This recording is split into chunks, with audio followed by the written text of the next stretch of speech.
नमस्कार, आप देख रहे हैं कबीर न्यूज और मैं हूं आपके साथ जितेंद्र कंबल।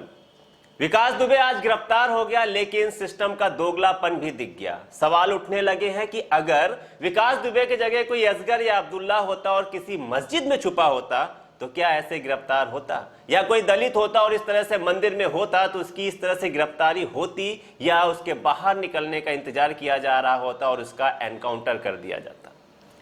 सोची समझी मूंछ की लड़ाई की कहानी कानपुर देहात के बिकरू गांव से शुरू होती है।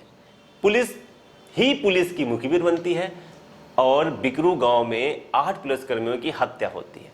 घटना के एक हफ्ते बाद आज सुबह विकास दुबे को उज्जैन के महाकाल मंदिर से गिरफ्तार किया जाता है। इस पर मध्य प्रदेश के मुख्यमंत्री और गृह मंत्री अपनी पीठ भी थपथपाते हैं, लेकिन गिरफ्तारी कैसे हुई इसकी जानकारी सार्वजनिक नहीं की जाती है।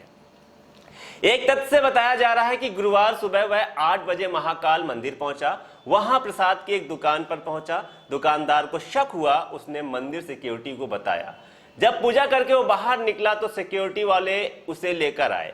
आईडी दिखाने को कहा जो किसी और के नाम से बनी थी। जब सिक्योरिटी ने ज्यादा पूछा तो वो मारपीट करने लगा। थाने लेकर आए तो उसने कबूल कर लिया। दूसरे तथ्य से बताया जा रहा है कि विकास दुबे ने खुद पुलिस तक अपनी सूचना पहुंचवाई और सरेंडर किया, लेकिन हमें पूरी सच्चाई के लिए पुलिस के बयान और सरकार के स्पष्टीकरण तक रुकना चाहिए। लेकिन एक बड़ा सवाल जो यहां बनता है कि अगर विकास दुबे की जगह असगर होता और वह किसी मंदिर की जगह मस्जिद से गिरफ्तार होता तो अब तक क्या हुआ होता। आप सोचिए कि विकास दुबे जिसने 8 पुलिसकर्मियों की हत्या कर दी, लेकिन उसे अब तक सिर्फ अपराधी कहा जा रहा है। सारे मीडिया चैनल में उसे अपराधी, कुख्यात अपराधी, हिस्ट्री शीटर और बदमाश ही बुलाया जा रहा है। वहीं विकास नाम की जगह असगर नाम होता तो अब तक वो आतंकवादी घोषित हो चुका होता।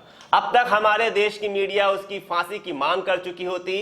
एक एंकर तो उसे किसी नए जिहाद वर्ग के साथ यह कहता कि उसने जिहाद की वजह से पुलिस वालों को मार डाला। उसके ना जाने कितने पाकिस्तानी कनेक्शन निकाल दिए जाते।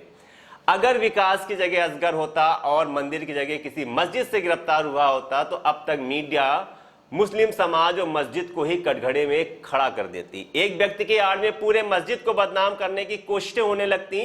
न्यूज चैनल पर आतंकवादी का शोर होता, देशद्रोही का टैग लग जाता। उस मस्जिद को बदनाम किया जाता कि यह आतंकवादियों को पनाह देता है। हर तरफ से मुस्लिम समाज को बदनाम करने की कोशिश की जाती। एक घटना का जिक्र यहां पर करना जरूरी है। लॉकडाउन 2 की घोषणा के दिन मुंबई के बांद्रा स्टेशन पर प्रवासी मजदूर की भीड़ इकट्ठा हुई थी। उन प्रवासी मजदूरों की मांग थी कि उन्हें घर भेजा जाए। जबकि शहर में लॉकडाउन लगा था तो यह सवाल उठा कि इतनी भीड़ एक जगह पर इकट्ठा कैसे हो गई। जब भीड़ इकट्ठा हो रही थी तो प्रशासन कहां था। इन सब बिंदुओं पर बात चल ही रही थी कि इंडिया टीवी के एंकर रजत शर्मा और अन्य बीजेपी नेता यह सवाल उठाने लगे कि यह भीड़ मस्जिद के बाहर ही क्यों इकट्ठा हुई। रजत शर्मा ने यह सवाल उठा दिया कि उन मजदूरों का मस्जिद से क्या कनेक्शन है। लेकिन विकास दुबे एक हिंदू है, इसलिए इस मसले पर कोई बात नहीं की जाएगी। आज रजत शर्मा मंदिर के संदर्भ में एक भी वाक्य नहीं बोल पाएंगे। आज रजत शर्मा यह सवाल नहीं उठाएंगे कि विकास दुबे का मंदिर से क्या कनेक्शन है। उस दिन सवाल पूछने वाले कथित राष्ट्रभक्त लोग आज यह सवाल नहीं पूछ पाएंगे, कतई नहीं पूछ पाएंगे। आज विकास दुबे को सिर्फ बदमाश अपराधी कहकर इज्जत से संबोधित किया जाएगा। मंदिर को सिर्फ एक परिसर के तौर पर बताया जाएगा। अगर आप हमें YouTube पर देख रहे हैं तो सब्सक्राइब करें हमारा चैनल कबीर न्यूज और बेल आइकन टैप करें ताकि आपको नोटिफिकेशन मिलता रहे हमारे हर वीडियो के अपडेट का। और अगर आप हमें Facebook पर देख रहे हैं तो लाइक करें हमारा Facebook पेज कबीर न्यूज।